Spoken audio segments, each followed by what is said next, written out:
Bonsoir à tous et bienvenue à cette édition du 20h sur Equinox Télévision. À la une de ce journal, insécurité en Colbison, un suspect aux arrêts à Yaoundé, l'homme dont l'identité n'a pas encore été révélée, est suspecté d'avoir commis au moins 2 meurtres parmi ceux enregistrés ces dernières semaines dans ce quartier du 7e arrondissement de la capitale politique. Il a été interpellé hier par les forces de l'ordre. La jeunesse camerounaise se sent marginalisée et souhaite que de hautes responsabilités lui soient confiées. Elle dénonce la confiscation des postes importants par des personnes âgées. Un ensemble de dénonciations est mis ce jour à l'occasion de la journée internationale de la jeunesse qui se célèbre ce vendredi 12 août. Et puis, hors de nos frontières au Gabon, la campagne électorale pour les présidentielles s'ouvre officiellement dès minuit ce soir. À quelques heures du kick-off, nos envoyés spéciaux au Gabon nous donneront à l'ouverture de ce journal l'ambiance à Libreville. Voilà pour le sommaire, les détails c'est tout de suite.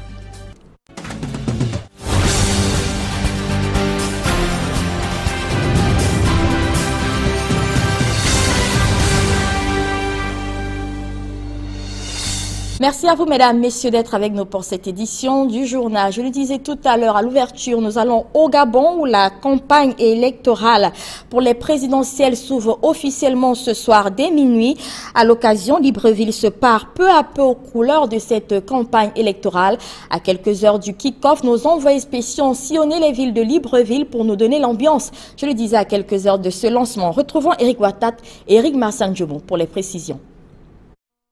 Quelques drapeaux qui flottent dans le ciel de Libreville. Nous sommes au dernier jour avant le lancement de la campagne électorale. Aucune affiche des 14 candidats en course, aucune caravane jusque-là perceptible. À la commission électorale, tout comme dans les quartiers généraux de campagne, l'on rassure de ce que les affiches, par exemple, ne seront perceptibles que dès samedi matin. Les équipes des candidats ont déjà ciblé les différents lieux d'affiches. La presse gabonaise est quant à elle en alerte maximale. Depuis plusieurs semaines, les unes des tabloïds font la part belle à l'actualité électorale. Dans les rues de Libreville, les habitants affichent des sentiments mitigés quant à la fièvre électorale. Moi, apparemment, je pense que ce n'est pas une campagne qui donne. Parce que depuis un bout de temps, la campagne, quand on l'annonce, c'est qu'elle a des activités. Mais apparemment, c'est comme s'il n'y avait pas de campagne dans le pays. Exactement, la fièvre a commencé à monter depuis le premier jour que le chef de l'État, Ali Bongo, Ondimba, a pris le pouvoir en 2009. Et jusqu'à aujourd'hui, la fièvre ne fait que monter. Pourquoi? À travers les actes qu'il pose dans le pays. Donc quand c'est pour la question de savoir qu'est-ce qu'Ali Bongo fait, est-ce que vous n'avez pas les yeux pour voir? On reste à la fièvre.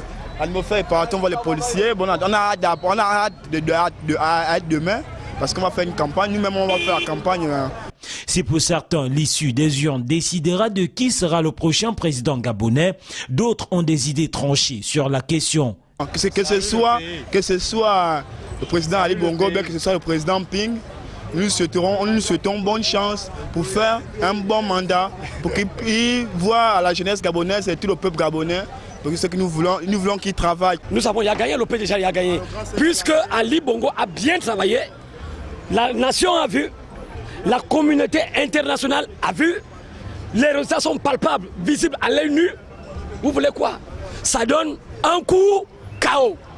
À quelques heures du début officiel de la campagne électorale pour le compte de la présidentielle gabonaise 2016, si rien n'est encore perceptible dans les rues de Libreville en termes d'éléments sonores ou d'éléments physiques d'accompagnement, il reste tout de même vrai que la température monte dans les différents états-majors au fur et à mesure qu'approche le top départ. Notons tout de même que l'un des candidats, à la personne de Casimir Oyemba, a donné le ton il y a de cela quelques heures à travers une conférence de presse, conférence au cours de laquelle il a présenté sa profession de foi. Pour Equinox Télévision, envoyé spéciaux à Libreville, Eric Watat, Eric Marsan-Djomou.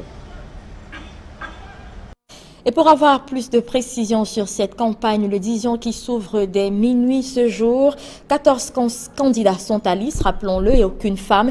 Mais déjà des combinaisons se dessinent et certains challengers sortent du lot. Retrouvons pour plus de précisions Guy Zogo, envoyé spécial Equinox au Gabon. Pour l'élection présidentielle du 27 août prochain n'est pas encore officiellement lancée, mais ce n'est qu'une question d'heure ici à Libreville au Gabon, puisque c'est ce samedi que les différents candidats auront le loisir de présenter leur programme aux électeurs gabonais afin que ceux-ci opèrent leur choix. En attendant, c'est au Conseil national de la communication que cela se passe. Ici est tenue ce jour une réunion avec les différents acteurs afin de préciser à ceux-ci les règles à observer à l'occasion de ce scrutin. Ces derniers s'y sont d'ailleurs engagés et promettent effectivement de se tenir aux recommandations du Conseil national de la communication. Pour l'instant, on note aussi l'arrivée des observateurs internationaux et parmi ceux-ci, de grosses pointures de la politique sur le continent africain depuis plusieurs années. Par ailleurs, c'est dans les journaux qu'il faut aussi lire cette campagne électorale qui a déjà commencé sans véritablement le dire.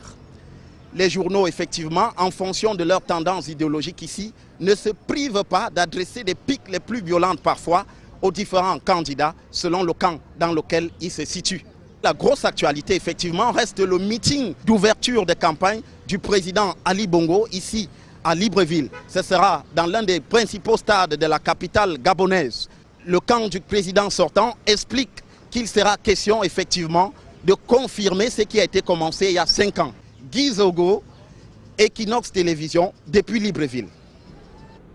Et voilà donc ce que nous pouvions dire concernant cette campagne électorale qui s'ouvre officiellement dès minuit ce soir au Gabon. Vous aurez des informations tout au long de cette campagne sur Equinox Télévision dans nos éditions d'information.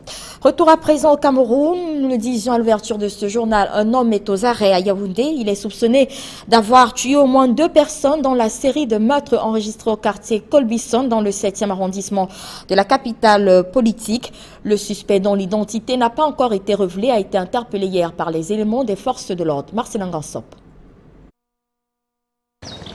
Même si la brigade de gendarmerie de Colbison entretient pour l'instant le mystère sur son identité, elle pense avoir des éléments qui lui font croire qu'il s'agit du présumé auteur des actes crapuleux perpétrés en début de semaine au quartier Colbison. Le suspect, qu'on soupçonne d'avoir assassiné une mère et sa fille de 30 ans, vendeuse d'avocats, est gardé au frais en attendant l'aboutissement des enquêtes. Selon les éléments fournis par le commandant de la brigade de gendarmerie de Colbison, c'est après avoir sodomisé ses victimes que le bourreau est passé à l'acte criminel. Il est d'ailleurs présenté comme un repris de justice qui a déjà séjourné en prison pour des faits de viol et connaissait bien ses dernières victimes. Sous anonymat, les habitants du quartier Colbison disent connaître ce suspect, qui ne serait d'ailleurs pas le seul impliqué dans les découvertes macabres enregistrées ces derniers temps. La gendarmerie serait sur d'autres pistes en ce moment. C'est donc une évolution dans les enquêtes ouvertes récemment par les autorités, mais qui ne rassure pas toujours les populations. Ces dernières dénoncent le laxisme et l'inertie des forces de sécurité, et surtout le silence inquiétant du gouvernement face à ce que certains qualifient déjà de crimes rituels. Allusion faite aux actes similaires dont le quartier Mimboman a été l'objet il y a 3 ans et qui avait endeuillé de nombreuses familles. À la police, on préfère pour l'instant parler de mort suspecte. Mais toujours est-il que quelle que soit la qualification retenue, il n'y a que depuis quelque temps, des innocentes sont arrachées brutalement à la vie et dans des conditions horribles au quartier Colbison. Quelque chose doit être fait pour stopper l'hémorragie et rassurer les populations qui ne savent plus désormais à quel sein se vouer. Tout à fait autre chose à présent, au moment où l'actualité autour de la sécurisation de la nationalité camerounaise bat son plein. Au Cameroun, l'autorité traditionnelle du département du Vouri vient d'être édifiée sur la nécessité de faire établir des actes de naissance aux enfants. C'était au cours d'un atelier qui vient de se tenir à Douala. Au cours de la rencontre, les chefs traditionnels ont donc émis le vœu d'arborer tous comme par le passé la casquette d'officier d'état civil. Les précisions avec Innocent Abega et Étienne Pascal Azégué. Les populations ont perdu l'habitude à se faire établir un acte d'état civil en cas de naissance, de mariage ou de décès. Il est question dans la ville de Douala de rectifier le tir en associant les chefs traditionnels dans ce processus primordial d'obtention de façon continue des données sur le mouvement naturel de la population. Le chef traditionnel se trouve un peu au cœur du processus d'état civil. Et la problématique de l'état civil ne s'est jamais posée avec autant d'acuité, n'est-ce pas, hier qu'aujourd'hui. Donc les enjeux sont énormes Et nous avons voulu faire de cette journée une journée de partage, une journée, comme je l'ai dit, de renforcement du rôle du chef dans l'établissement des actes d'état civil. Pour juguler les mauvais comportements des populations vis-à-vis de l'acte d'état civil, les chefs traditionnels ont émis le vœu que les pouvoirs publics aillent au-delà de leur implication simple sur la nécessité de se faire établir des actes d'état civil en faisant d'eux, par exemple, des officiers d'état civil. Tous ceux qui viennent faire des actes d'état civil, actes de naissance, actes de mariage, actes de décès, sont issus des communautés. Et à la tête de ces communautés, il y a des chefs. Donc le meilleur moyen de faire en sorte que le message arrive dans chaque village, c'est de s'adresser précisément à ceux qui sont à la tête de chacun de ces villages. Si le chef est ex-qualité, c'est-à-dire en qualité de chef, dès que vous devenez chef, vous êtes officier d'état civil, ça va faciliter les choses. En attendant que ces doléances reçoivent un écho favorable, il faut noter que le problème de l'établissement de l'acte d'état civil ne se pose pas rien qu'en zone rurale. Le problème d'état civil ne se situe pas uniquement dans les coins reculés. Nous sommes à Douala, je suis certain que si vous faites une enquête dans certains quartiers de Douala, en pleine cité aussi développée, vous allez trouver des gens qui ne savent pas encore qu'il faut faire des actes d'état civil à temps parce qu'il y a des délais. Lorsqu'un enfant naît, il y a 3 mois où il faut lui faire un acte de naissance. Au-delà des 3 mois, il faut passer par la justice. L'état civil est un ensemble des écrits dans lesquels l'autorité publique constate d'une manière authentique les principaux faits de la vie d'une personne physique. Assainir le cadre de vie des détenus, mettre fin aux évasions, restaurer la dignité et l'humanisme dans le traitement des prisonniers, ce sont là quelques prescriptions qui ont été faites au nouveau régisseur de la prison centrale de Bafoussam. Il a été installé ce vendredi à ses nouvelles fonctions dans ce pénitencier qui a aussi mal à ses effectifs. Dalachana et Jean-Paul Chounia depuis l'ouest du pays. Construite pour accueillir moins de 400 détenus, la prison centrale de Bafoussam, comme tous les autres pénitenciers du Cameroun, n'échappe nullement à la surpopulation carcérale. À ce jour, nous avons 854 détenus, donc un taux d'occupation de 150% à peu près. Un sureffectif, source de mal-être des détenus, promiscuité, insalubrité et oisiveté.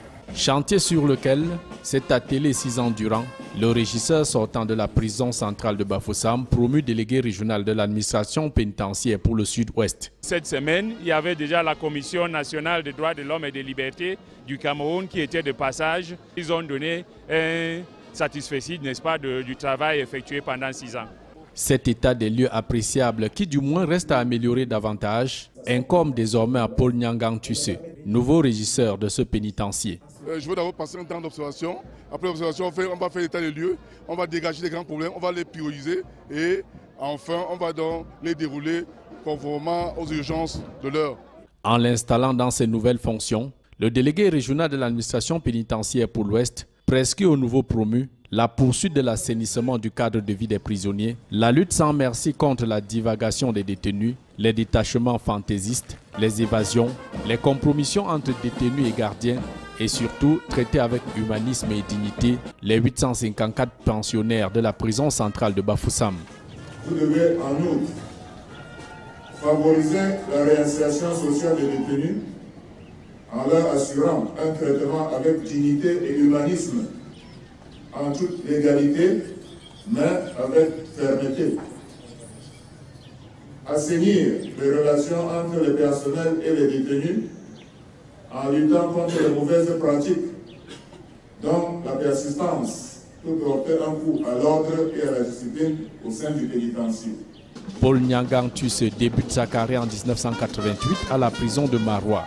Il sert tour à tour à la prison de Konengi, Yoko, avant d'être promu régisseur en 2012.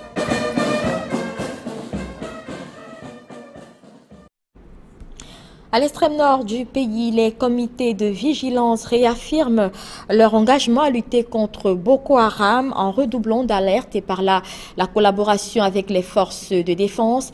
Ils l'ont dit à Midjoua Bakari, le gouverneur de la région de l'extrême nord, en recevant le don qui leur a été offert par le chef de l'État. Amadou Dairou et Sylvestre Hippolyte Zangaou pour les détails. Des terroristes mis hors d'état de nuire, le renseignement et la coopération avec les forces de défense camerounaises Les membres des comités de vigilance sont incontestablement des maillons essentiels dans la lutte contre Boko Haram dans la région de l'extrême nord. De nombreux actes de bravoure, parfois au péril de leur vie, suscitent bien évidemment des encouragements. Raison pour laquelle le chef de l'État, Paul Biya, a choisi de leur octroyer un appui financier, dont le montant n'a pas été révélé, par Midiawa Bakari, le gouverneur de la région de l'extrême nord, qui a présidé à Mokolo une cérémonie de remise de ces appuis. Ils sont plus d'1 millier de membres de comités de vigilance qui en ont bénéficié, mais suite aux plaintes de certains de ne pas souvent recevoir les différents dons qui leur sont destinés, le gouverneur de la région de l'extrême nord a mis en garde ses collaborateurs dans les différentes localités de la région chargés de la distribution de ces appuis sur la non-tolérance de quelque manquement que ce soit. La jeunesse camerounaise, nous le disions à l'ouverture de ce journal, se sent marginalisée et souhaite que de hautes responsabilités lui soient confiées. Elle dénonce la confiscation du pouvoir par des personnes âgées. Des jeunes qui disent aussi ne pas savoir à quoi sert aujourd'hui le Conseil national de la jeunesse du Cameroun. Un ensemble de dénonciations émises ce jour à l'occasion de la célébration de la Journée internationale de la jeunesse. C'est ce vendredi 12 août. Des précisions avec Yannick Bazoua. La plupart des jeunes Camerounais rencontrés dans la capitale politique pensent que le Conseil national de la jeunesse est une illusion. Le Conseil national de la jeunesse est presque inexistant. Nous sommes des jeunes, nous nous battons, nous fréquentons, mais on ne les voit nulle part. Je n'ai jamais vu un agent du Conseil national de la jeunesse devant moi venir prendre même ne serait-ce que les problèmes, soit de l'étudiant que je suis, soit du colboxeur également que je suis, aller proposer cela. Quand il dit je n'en ai jamais entendu parler, qu'est-ce que vous voulez dire par là? Je ne vois pas ce que ceux-là, ceux qui sont les responsables de ce Conseil national de la jeunesse font. Et pourtant, la structure existe bel et bien depuis le 19 décembre 2009. Née de la volonté des pouvoirs publics de mettre en synergie les organisations de jeunesse afin d'accroître la créativité des jeunes et d'optimiser leur potentiel d'action et de participation au développement, le CNJC pour les Yaoundéens a failli à ses missions. Nous avons fait une grève des colboxeurs. Le Conseil national de la jeunesse s'est manifesté nulle part. Pour moi, c'est une organisation qui n'existe presque pas. Je ne les connais pas. Ils ne se manifestent pas. Donc, il faudrait déjà au préalable les connaître, connaître leurs ambitions, connaître ce qu'ils veulent faire, ce qu'ils voudraient faire autant pour moi. Non loin du mythe Conseil national de la jeunesse se trouve un NID nommé Érection des jeunes au poste de responsabilité. La représentativité des jeunes à ce niveau est extrêmement minime. Mais pour eux, la jeunesse porte en elle-même les germes de sa propre destruction. Les jeunes aujourd'hui se contentent plus à voir qu'ils ne peuvent plus travailler parce qu'on attend peut-être quelque part de l'État et quand on attend là, je ne trouve pas qu'on peut s'en sortir comme ça. Beaucoup de jeunes s'agrippent sur le fait que oh, les vieux s'éternisent au pouvoir, oh, il n'y a pas les enfants, oh, il n'y a pas ceci, il n'y a pas cela. Minute, voyons comment les jeunes vivent maintenant. Est-ce qu'on va confier la responsabilité à un jeune qui ne se démarque pas? Il faut qu'il y ait au préalable se démarquer, le faire savoir. Et on se démarque de plusieurs manières. Aujourd'hui, notre société, notre jeunesse se déprave. C'est grave ici dehors. Les jeunes sont donc appelés à prendre à bras le corps leur avenir s'ils souhaitent intégrer les hautes fonctions de la République comme l'ont été Paul Biya, Amadou Ali, Bello Bouba Maïgari ou alors l'actuel Premier ministre Yan Philomon qui fut alors le plus jeune ministre du gouvernement de 1975 comme ministre de l'eau et de l'énergie. Les jeunes doivent se responsabiliser tout simplement. On a beau pleurer que nous n'avons pas les emplois, mais démarquons-nous. Hein? Montrons que nous avons d'abord de la valeur. Au lieu de brandir des pancartes à gauche et à droite, nous avons besoin de ceci, nous avons besoin de cela. Non, démarquons-nous d'abord. La responsabilité est d'abord aux jeunes. Et nous le disions donc, la journée internationale de la jeunesse se célèbre ce vendredi 12 août 2016. Lutte contre la pêche illicite des cargaisons de poissons fumés vient d'être saisie à Bankim, dans la région de l'ouest du pays. Les produits saisis ont été vendus aux enchères. Cette note en sport avant une publiée information public information, donc, je le disais, cette note en sport. Nous allons revenir sur cette note en sport. Donc, la Cameroun Olympic Team, ce vendredi, enregistre une nouvelle victoire. Victoire enregistrée cet après-midi à Rio, dans la discipline lancée de poids. L'auteur de ce bon point, l'athlète Auriol Ndogmo, qui se qualifie ainsi pour la finale. C'est la deuxième victoire du Cameroun depuis le début des Jeux Olympiques sur 7 défaites. La première victoire a été l'œuvre du boxeur Wilfried Seyi, porte-étendard du Cameroun. Il redescend sur le ring ce soir. Il sera opposé dans la catégorie des 75 kg en boxe à l'Égyptien Hussein Bak Abdin. Côté volleyball, les féminins, les volleyeuses ont encore enregistré une autre défaite ce jour. Les Lions se sont inclinés face à l'Argentine 3-7-2. De la public information, je le disais avant de refermer ce journal, le cacao est le produit et les produits dérivés s'exposent à Yaoundé. C'est à l'occasion du Festi Cacao dont la 5e édition a été ouverte ce jour au Palais des Sports par le ministre du Commerce. Le public a ainsi eu l'occasion de goûter aux produits du cacao camerounais. Reportage. Pour la 5e année consécutive, un parfum de cacao inonde l'enceinte du Palais des Sports de Yaoundé. 70 exposants venus du Cameroun et d'une dizaine de pays africains et occidentaux donnent à voir, à apprécier et même à déguster. La 5e édition de Festi Cacao se veut une vitrine du savoir-faire camerounais. À Bafia, on fait de grandes choses parce qu'on produit le cacao de qualité à partir de nos champs, à travers les enseignements des écoles paysannes. Et nous avons donc le cacao de qualité que nous transformons et faisons l'effort de consommer notre propre produit. Vous trouvez d'abord la pépinière, les cabosses, le cacao marchand, comme vous avez vu. Il y a également les produits transformés. Il y a même le cacao grillé sans sucre qui remonte la personne. Si vous prenez quelques fèves à midi, vous allez avoir le tonus pour travailler toute l'après-midi. Les exposants camerounais s'inspirent également de l'expérience des cacaoculteurs étrangers. Cette année encore, ils sont nombreux à honorer ce rendez-vous du donner et du recevoir. Le caractère international de l'événement s'est en effet conforté, édition après édition, au point où ce qui apparaissait hier comme un simple slogan s'est mué en réalité, faisant de Festi Cacao le plus grand événement promotionnel grand public du cacao en Afrique. Festi Cacao, qui ne comptait que 3 pays étrangers à sa première édition en 2012, regroupe en 2016 des exposants venus de 10 pays, l'Allemagne, la Belgique, le Brésil, la Côte d'Ivoire, la France, le Gabon, le Ghana, le Nigeria, la Sierra Leone et le Togo. Le stand grouille de monde et l'on se délecte en découvrant les produits exposés. Je suis le promoteur de chocolat togolais que nous appelons Choco Togo. Un chocolat qui est fabriqué à base des fèves certifiées bio-écossaires Rainforest. C'est un chocolat artisanal qui a une très grande valeur nutritionnelle sur la physiologie, surtout pour la peau, la régénérescence des cellules, le système immunitaire. Cette 5e édition de Festi Cacao donne la pleine mesure des avancées enregistrées au niveau de la transformation locale du cacao.